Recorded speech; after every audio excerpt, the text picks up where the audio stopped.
Now, claims by President Trump and other elected Republican officials about widespread voter fraud have been repeatedly debunked. But now this week, some real evidence of fraud has finally emerged, except it involves fraud allegedly committed by Republicans on behalf of a Republican candidate for Congress in North Carolina. I'm going to Washington to be your voice in the 9th Congressional District.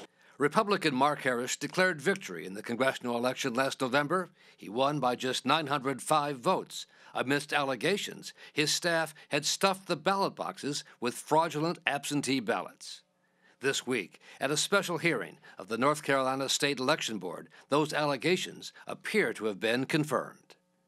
A campaign worker, Lisa Britt, testified she was paid $125 for every 50 absentee ballots she collected, and then filled in for Republican candidates or throwing away any marked for Democrats. I assume you knew that it was not legal to vote other people's ballots. Right. We were doing what we were under the discretion as to, we were doing what we were paid to do. I understand you, but you were paid to do something that you knew was wrong. Yes, sir. So it's not like you only since the election figured out that was wrong. You knew at the time you were voting other people's ballots it was wrong. Yes, sir. And you knew it was illegal. Yes, sir.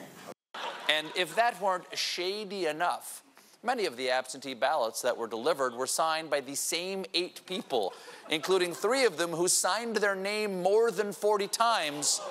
And I'm being told we have one of the ballots. It was signed by Hugh G. Election Fraud. Late today, the State Election Board of North Carolina voted unanimously to order a new election based on the evidence they have uncovered of voter and election fraud.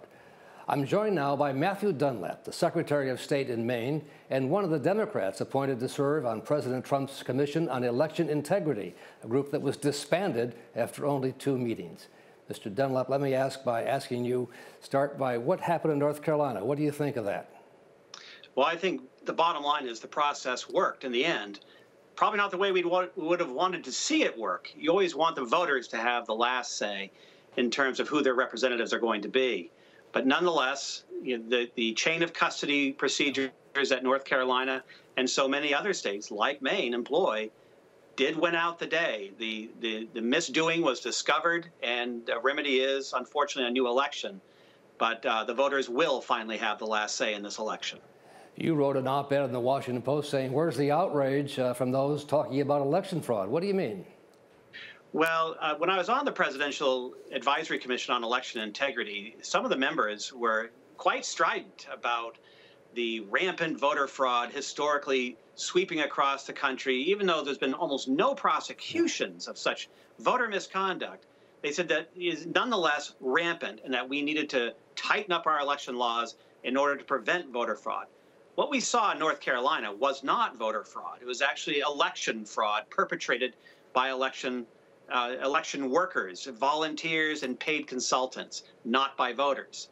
So what was striking to me was that those same people that were beating their chests so vehemently trying to change election laws to prevent voter fraud have been very strangely silent about what's been happening in North Carolina, which I think is actually quite telling. But in terms of widespread voter fraud, did you find any? We found none.